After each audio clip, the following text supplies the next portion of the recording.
Depressão, causas, consequências e tratamento. Autoria: Isaías Claro. Capítulo 6, parte 6. Busque o Espiritismo. Depois de algo comentar a respeito de Moisés e Jesus, Carlos Toledo Rizzini anota relativamente ao Espiritismo. Em plena era científica, desponta a terceira revelação, que recebeu o nome de Espiritismo, dado pelo seu codificador Allan Kardec, que o lança em 1857 em O Livro dos Espíritos. Já não se trata de um ensino pessoal como os dois anteriores, Moisés e Jesus. É uma revelação científica, porque se baseia na experimentação para demonstrar a realidade espiritual e coletiva, porquanto reúne ensinamentos de fontes variadas. Instrutores do mundo espiritual vieram em massa comunicar tais ensinamentos por meio de pessoas dotadas da faculdade dita mediunidade. Kardec foi, sobretudo, o organizador, selecionador e analista do amplo material de evidências e dados que ele próprio obteve e que outros lhe entregaram. Nada criou, transmitiu, o que, aliás, Jesus afirmou ter feito em relação a Deus. Tinha uma visão muito nítida das coisas e grande habilidade para lidar com assuntos espirituais, cuja essência logo aprendida. Pode-se afirmar que o Espiritismo é o cristianismo ajustado à mentalidade moderna. Tem ele a missão de pôr à disposição do homem atual uma demonstração da base e uma explicação da doutrina do Evangelho. Nele, Deus é o Pai, Jesus é o Mestre e os homens são irmãos. O homem é um espírito encarnado no mundo material, objetivando a evolução para níveis mais altos, até Deus. Apresenta-se o Espiritismo como uma fé racional, isto é, dotada de conteúdo intelectual. Deseja exame daquilo que ensina e não tem interesse na fé sem discernimento. Sua autoridade é racional e impõe-se espontaneamente pelo valor que possui em infundir nos adeptos a necessidade de renovar-se interiormente. Muitos são os caminhos para a transformação do espírito. Contudo, dentro de cada um deles estão os princípios evangélicos, ou o caminho não conduzirá a Deus. O Espiritismo é apenas a via adequada ao homem culto de hoje, quando nele eclodiu o desejo de progredir, além do plano terreno grosseiro. O Espiritismo é recurso valioso para a prevenção ou cura da depressão. Restaurando o pensamento puro de Jesus, o Espiritismo se torna uma doutrina de estruturação, de libertação. O Espiritismo ensina de onde viemos, por que nos encontramos na Terra, por que sofremos e para onde vamos após a morte. Este conhecimento é básico para a felicidade humana. Sem tais informações, a alma aturde-se diante das situações afligentes, entregando-se ao abatimento moral. A doutrina espírita, quando penetra o ser, trabalha os seus valores eternos, equipando-o para o enfrentamento das lutas e para o êxito. Suscita uma nova escala de valores. Aprende-se a fixar-se na imortalidade da alma com aproveitamento da oportunidade.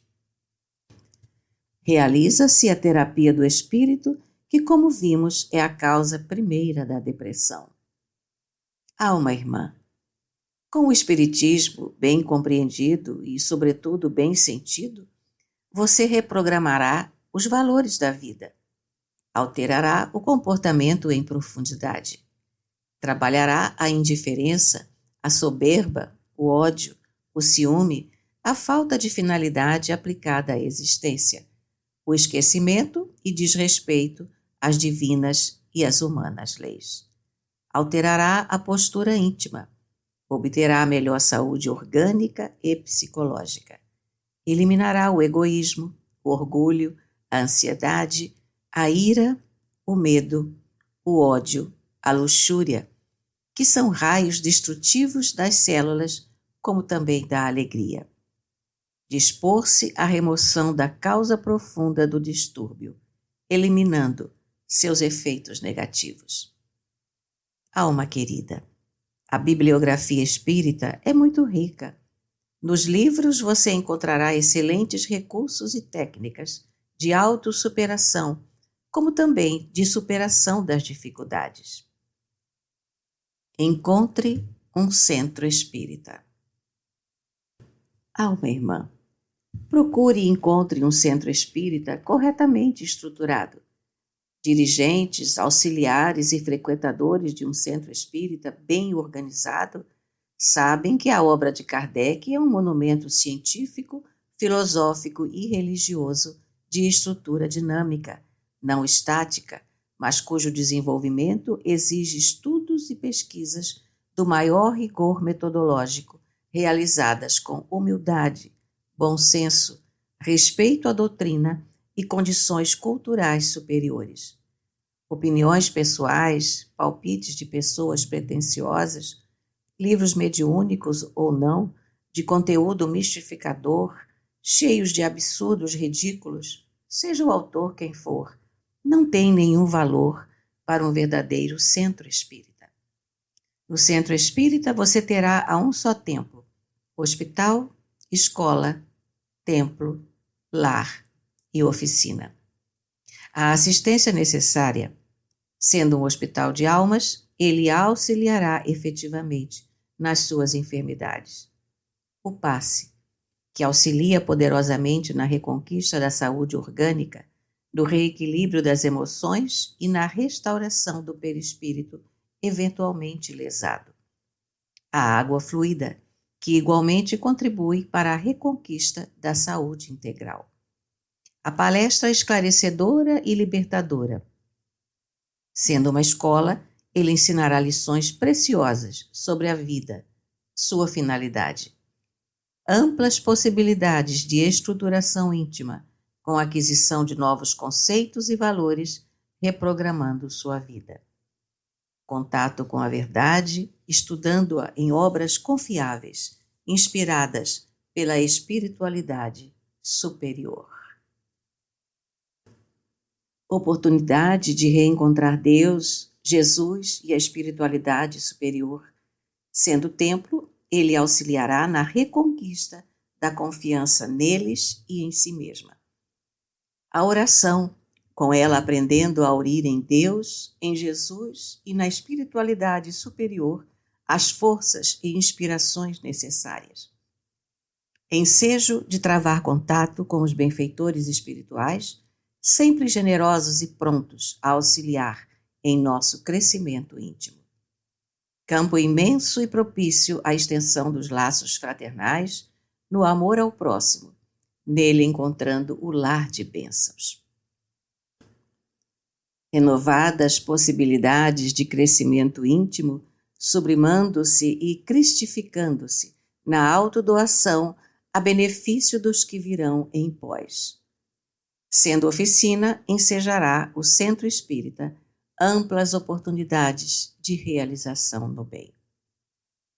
Alma querida, na hipótese de você não conhecer um bem orientado centro espírita, informe-se com alguém de sua confiança. Ao travar contato com a casa espírita, procure permanecer nela por tempo razoável, dando-se a oportunidade de bem conhecer o espiritismo. Não tenha pressa de afastar-se dela após a conquista da saúde na estrutura íntima da esperança. Ampare-se na família. O jovem encontrava-se amargurado e abatido. Vinha de uma perda importante e trazia a alma alanceada, receosa do futuro. Em uma certa noite, encontrava-se ele em um ambiente destinado à concentração de jovens. Algo absorto, olhava a tudo e a todos, sem ver nada nem ninguém. Recolhido em si mesmo, contemplava a própria dor. Algo especialmente marcante lhe sucederia, porém, naquela noite. Em dado momento, seus olhos cruzam com outros olhos que o magnetizam de imediato. A chama íntima reaviva-se e a intuição segreda ao seu coração que aquela jovem, belíssima jovem, estava reservada para sua alma. Conheceram-se ou reconheceram-se. Falaram-se pela primeira vez nesta encarnação. E desde então, os fatos cuidaram de confirmar a intuição primeira. Aquela singular mulher faria parte da vida daquele rapaz. Casaram-se e tiveram 3 filhos, e muitos, muitos outros pelo coração. O nome desta jovem é Joana, minha companheira de muitos anos. Mulher extraordinária por suas virtudes peregrinas. Devotada e abnegada, tem se constituído em exemplo e inspiração para muitas vidas. Nas muitas crises, sempre comuns na vida de todos nós, ela tem sido uma alavanca de sustentação, um hino de amor.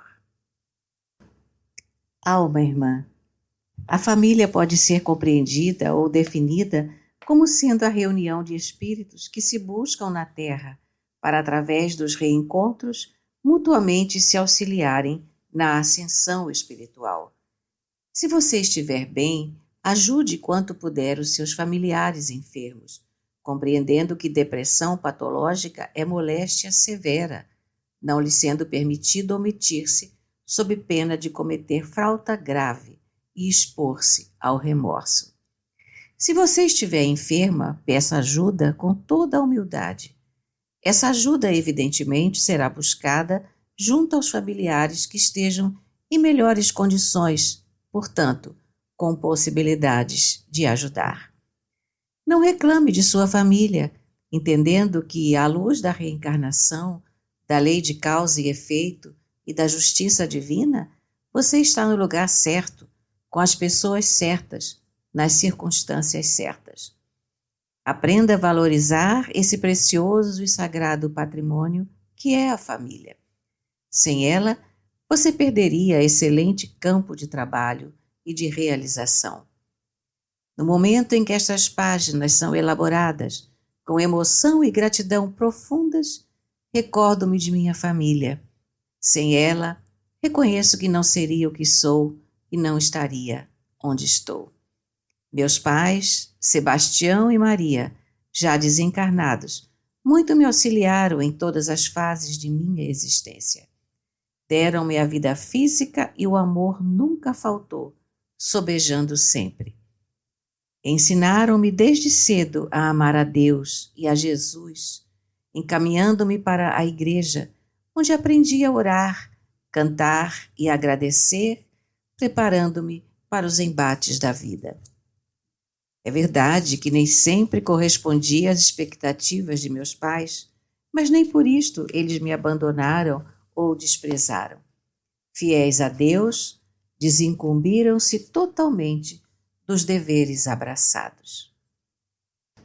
Hoje, domiciliados no mundo espiritual, prosseguem meus pais e meus amigos, sempre devotados. Não poucas vezes sinto-os comigo, no auxílio de que reconheço necessitar. O mesmo posso dizer dos filhos, Jordana, Morgana e Isaías Júnior, e dos meus 9 irmãos, bem como de todos os demais afetos que compõem o clã que tenho a felicidade de integrar. Nunca me faltaram com o carinho e o perdão, ensejando-me em todas as quedas, reiteradas oportunidades de recomeço. A todos eles, a homenagem singela do meu coração reconhecido.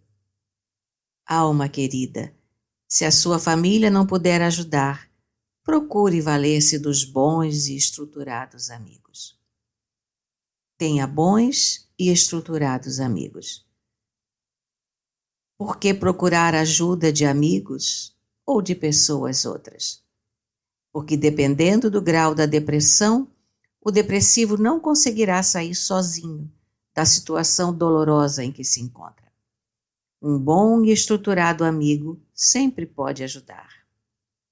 Alma irmã, lembre-se que o próprio Jesus não desprezou a ajuda de Simão, o sirineu, que se dispôs a auxiliá-lo no transporte da cruz. Seja amiga de quem sofre, procurando não trair a sua confiança. Aquele que sofre já tem motivos suficientes para afligir-se, não sendo justo acrescentar-lhe o da traição ou da decepção. Se você estiver necessitada, procure alguém confiável para dialogar.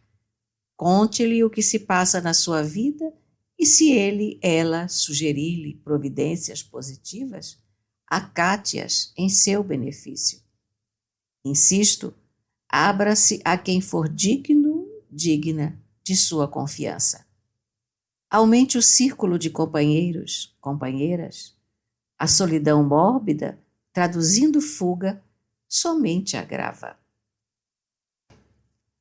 Faça para o depressivo todo o bem que puder, como a irmã e amiga da pequena grande história que segue. A jovem encontrava-se grandemente aturdida. Surpreendida por uma situação imprevista, apresentava-se abatida moralmente. Uma alma nobre e boa, devotada até ao esquecimento de si mesma, informada do quanto se passava com a jovem amiga, foi-lhe ao encontro. Encontrando-a e dispondo-se a ajudar, acomodou-se ao leito, aconchegando ao colo generoso a cabeça atormentada da adolescente que chorava. A nobre alma, candidamente, entremeava expressões carinhosas e ternas carícias, acenando com esperanças novas.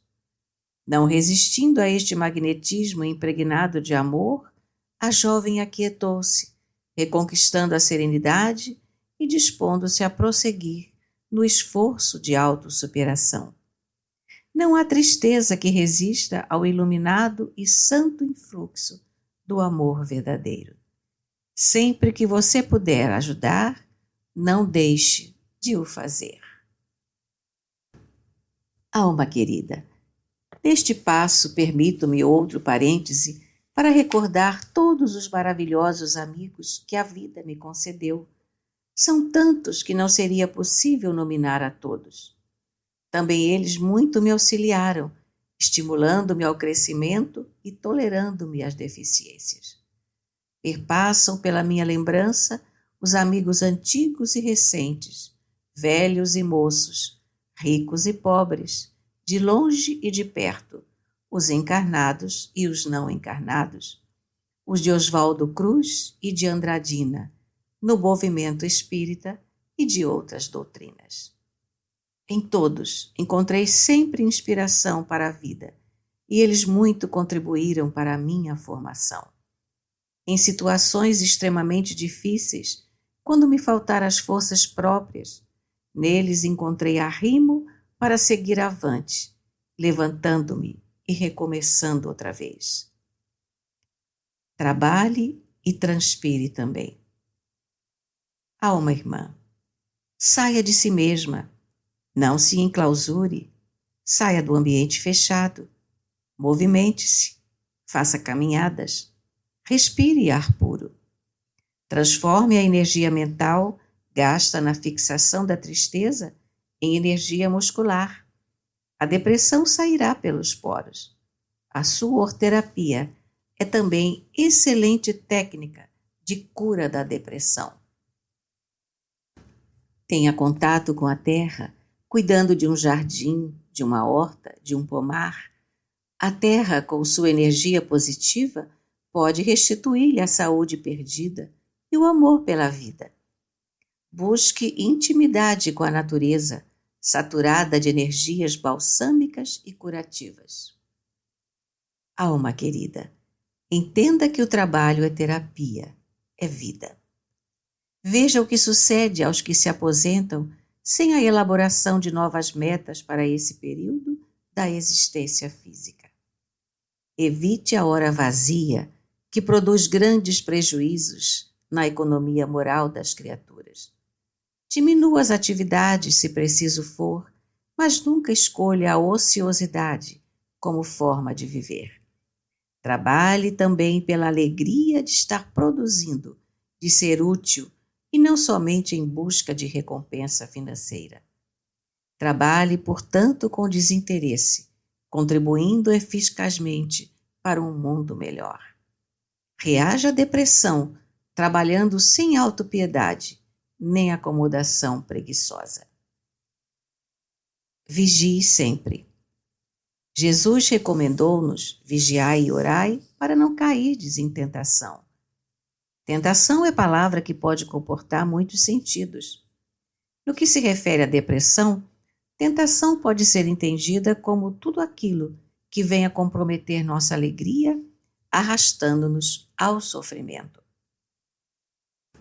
Hoje, se corporalmente entre nós, Jesus provavelmente assim se expressasse: vigiai e orai para não cairdes em depressão. Alma irmã, à semelhança do amor, quando Jesus recomendou vigilância, estabeleceu ele uma orientação de conteúdo prático, não místico. Queria o Mestre dizer-nos que vigiássemos as entradas das informações que recebemos, representadas pelos nossos sentidos físicos e espirituais, como também que vigiássemos as nascentes do coração, a mente, com o que conseguiríamos evitar ou dominar o negativo. A criatura humana necessita, pois, de vigiar os olhos, os ouvidos, o tato e todos os demais sentidos, porque grande parte das impressões arquivadas no subconsciente adentram pela casa mental através dessas portas ou janelas. Se permitirmos o ingresso de tudo que for prejudicial, o subconsciente arquivará e desenvolver-nos-á exatamente o material arquivado. Vigiando as entradas e as nascentes do coração, a pessoa conseguirá impedir o ingresso dos maus inquilinos, também conseguindo despejar aqueles que já se tenham instalados. Alma querida, eleja quais impressões de fora poderão ingressar na intimidade de sua casa mental. Como o guarda noturno trabalha para evitar a entrada de ladrões inimigos no ambiente que defende, também a alma necessita de cuidar para não permitir o ingresso de adversários de sua paz na intimidade da casa mental. Policie a palavra, não reclame, não calunie, não injurie. Compreenda e trabalhe a dor. Escreve Vinícius: a dor é uma necessidade em orbes como este onde nos encontramos. Ela é na vida do espírito o que o fertilizante é na vida da planta. Os homens, como as árvores, não devem ocupar neste mundo um lugar inutilmente. É da lei que as árvores e homens produzam frutos, cada um segundo sua espécie e natureza. Quando a árvore se torna estéril, o agricultor recorre aos processos aconselhados ao caso. Abre sulcos em volta do seu tronco e aduba a terra ao redor. Quando o espírito estaciona na senda de evolução, mostrando-se negligente e relapso no dever que lhe assiste de produzir frutos de aperfeiçoamento moral e de desenvolvimento intelectual, vem o aguilhão da dor despertá-lo. É assim que os abúlicos, os comodistas impenitentes, os preguiçosos e os cínicos são chamados apostos e forçados a assumirem atitudes definidas e positivas nas lutas da vida. A humanidade terrena é composta de elementos retardatários. Daí se explica por que a dor é patrimônio comum a todos os homens. As lutas, as dificuldades e o sofrimento nos assediam por todos os lados e nos salteiam a cada passo no carreiro da presente existência. Debalde procuramos fugir às suas investidas. O momento chega em que nos vemos forçados a enfrentar obstáculos e a resolvê-los, a aceitar as lutas e a vencê-las, a encarar a dor face a face e suportá-la. E de tudo isso resulta um bem. Após as refregas e as dores, o espírito sente-se mais capaz e menos egoísta, mais corajoso e menos indolente. Ao concurso da dor devemos, pois, grande parte do nosso progresso intelectual e moral. Aprendemos com o Espiritismo que a dor não representa uma desgraça para a alma. No sofrimento tem ela um poderoso auxílio para a sua redenção. Nesse sentido, escreve Emmanuel: no trabalho de nossa redenção individual ou coletiva, a dor é sempre o elemento amigo e indispensável, e a redenção de um espírito encarnado na Terra consiste no resgate de todas as suas dívidas, com a consequente aquisição de valores morais passíveis de serem conquistados nas lutas planetárias. Situação essa que eleva a personalidade espiritual a novos e mais sublimes horizontes na vida do infinito. Interessante que apresentemos a diferença entre provação e expiação. A provação é a luta que ensina ao discípulo rebelde e preguiçoso a estrada do trabalho e da edificação espiritual. A expiação é a pena imposta ao malfeitor que comete um crime. O deprimido é alguém que, inexperiente e fragilizado em si mesmo, permitiu-se e vem se permitindo abater pelas dores. Ainda não possui estrutura suficiente para debelar a crise e permanecer alegre e em paz. Em sua miopia espiritual, de regra, o depressivo não se dá conta de que não é o único a sofrer. Quando percebe que outros também estão sofrendo, passa a pensar que ninguém sofre tanto quanto ele. Enfermo e fragilizado, dá-se a comentários infelizes, queixando-se e malbaratando a oportunidade de recuperação íntima. Dominado pela falsa piedade de si mesmo, não deseja a cura, embora muitas vezes afirme o contrário. Alma irmã, acredite, a dor encontra-se em toda parte. Você não é a única a sofrer, e pessoas há que sofrem muito mais. Diante dos muitos sofrimentos que esteja padecendo, procure a resignação dinâmica, abençoar a todos, agradecer a vida, rejubilar-se e sorrir, meditar, aprender, corrigir, crescer, avançar, libertar-se.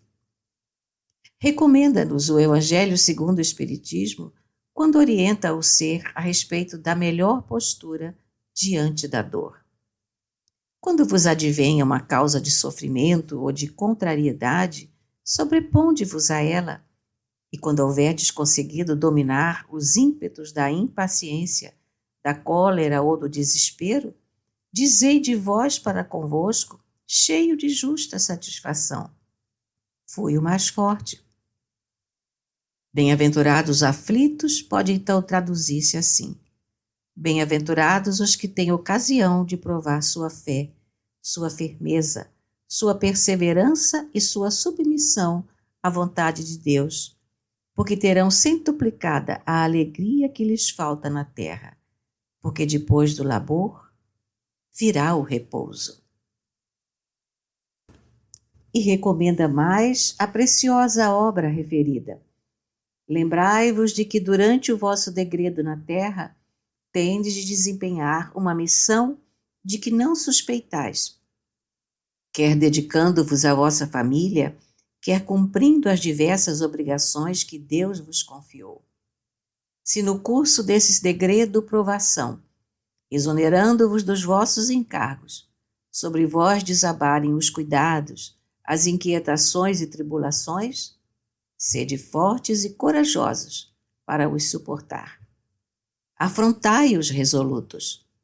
Duram pouco e vos conduzirão à companhia dos amigos por quem chorais, e que, jubilosos por ver-vos de novo entre eles, vos estenderão os braços, a fim de guiar-vos a uma região inacessível às aflições da terra.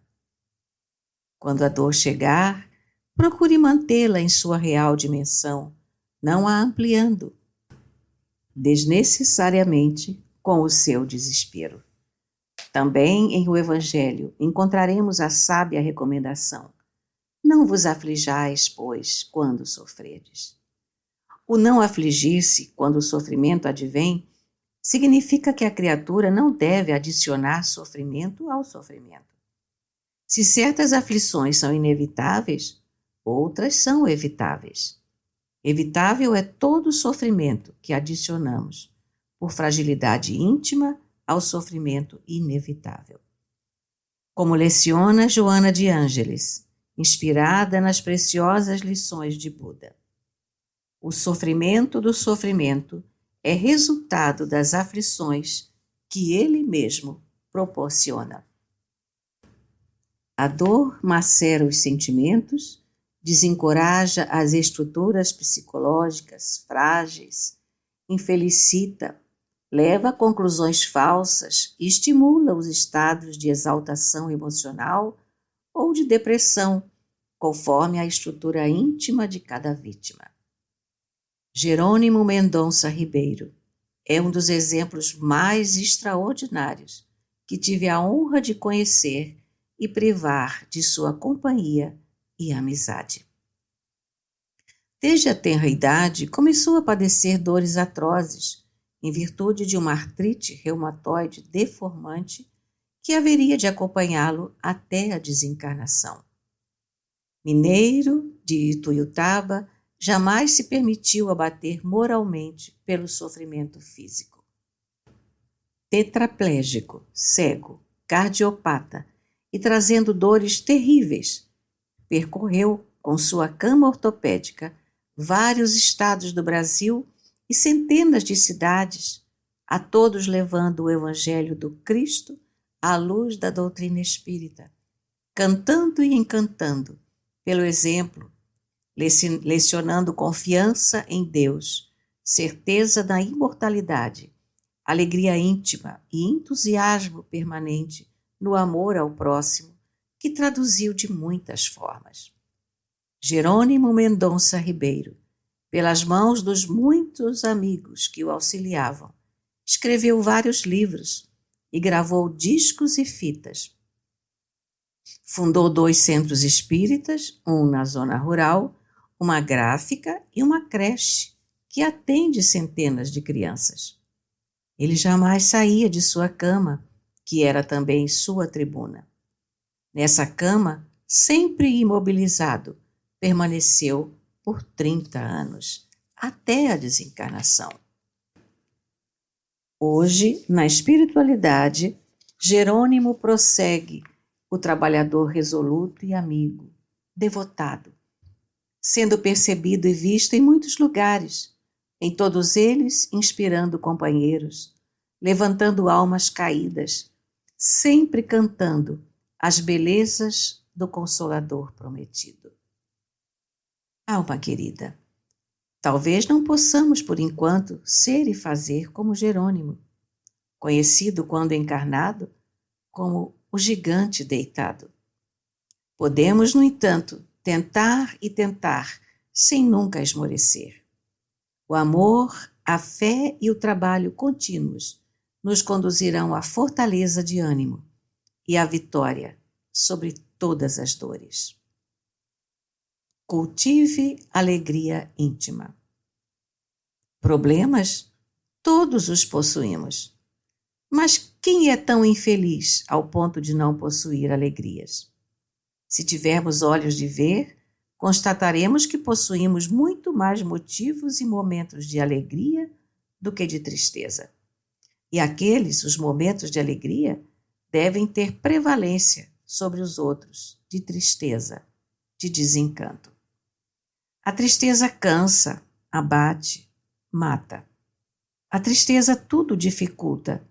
Não é através dela, certamente, que se resolvem as dificuldades. A alegria produz benefícios consideráveis para o corpo, para as emoções e para a alma, contribuindo para a cura do estresse, da tristeza e de outros males. A alegria gerará otimismo, estímulos, forças de resistência para os desafios. Alma irmã, para que você conquiste a alegria verdadeira e definitiva, adote uma conduta sempre digna em relação a tudo e a todos. Execute bem e fielmente os seus deveres. Tenha uma visão positiva da vida. Transforme as situações difíceis em situações agradáveis ou amenas. Fixe na mente os momentos bons e os sentimentos generosos. Busque a convivência com pessoas alegres.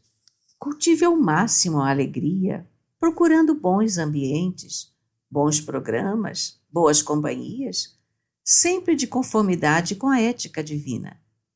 Viva experiências que auxiliem na recuperação do seu bom humor. Entusiasme-se. Faça o próximo alegre. Isto alegrará você também. André Luiz, em seu livro Respostas da Vida, escreve que a alegria é a única doação que você pode fazer sem possuir nenhuma. Espalhe bem-estar. Realize tudo com alegria, sem o fardo pesado e desagradável do mau humor. Abra janelas para a penetração da luz. Não se oriente pelas frustrações. Alma querida, entenda que a alegria é também a presença de Deus no coração. Mantenha-se sempre ligada a Ele, não permitindo que o êxito a distraia e nem que o erro ou o fracasso magoe e derrube a sua alma na depressão. Não aguarde a cessação completa do sofrimento para experimentar a alegria. O momento é agora. Frua-o a benefício seu e de todos quantos convivem com você. Seja racional. A pessoa que cria fantasias vive nas nuvens, podendo precipitar-se no abismo do desencanto a qualquer momento. O depressivo, não poucas vezes, passou a experimentar o abatimento em consequência de falsas perspectivas em torno de pessoas ou situações. Atribuiu-lhes qualidades que não possuíam e, quando surpreendido pela realidade, deixou-se abater e amolentar, caminhando com o fardo desagradável da decepção, perdendo o encanto pela vida e a confiança nas demais pessoas. Alma irmã, se você está deprimida ou alterada emocionalmente, procure sair do aturdimento que a infelicita. Os acontecimentos desagradáveis não merecem o seu sofrimento. Recupere a tranquilidade. A calma nunca atrapalha. O nervosismo e a precipitação jamais ajudam. Examine o problema com serenidade. Isto auxiliará você no encontro das soluções. Não discuta por discutir. Com o diálogo, você buscará soluções para o passado, o presente e o futuro que a aguarda. Não fuja da realidade. A atitude sensata, racional, dará a você amplas condições de superar o momento difícil. Evite a utopia. Preserve-se dos imaturos, ame-os e auxilie-os, não se permitindo, porém, influenciar tanto por eles. Elimine o sonho de mudar o mundo sem mudar a si mesma. Mude-se e assim contribuirá para um mundo melhor. Conquiste-se antes de conquistar coisas e pessoas. Não se distraia com o êxito. Não se abata pelo insucesso. Cuidado, quando as fantasias passam, a depressão chega. Acabe com a ilusão, antes que a ilusão acabe com você. Não transfira suas carências para o outro. Ele talvez não esteja, nesse momento, em condições de ajudá-la. Em tópico próprio, recomendou-se a procura de um bom e estruturado amigo. Isto, porém, não significa que se deva despejar sobre ele toda a problemática. Alma querida, em Deus, você encontrará as diretrizes corretas para a sua vida, como as bases de sustentação para todas as horas e circunstâncias. Construa sua casa mental sobre a rocha da consciência lúcida e responsável, e não sobre a areia movediça das paixões inferiores que atordoam e infelicitam, deixando, após a sua passagem, marcas profundas de desengano e depressão.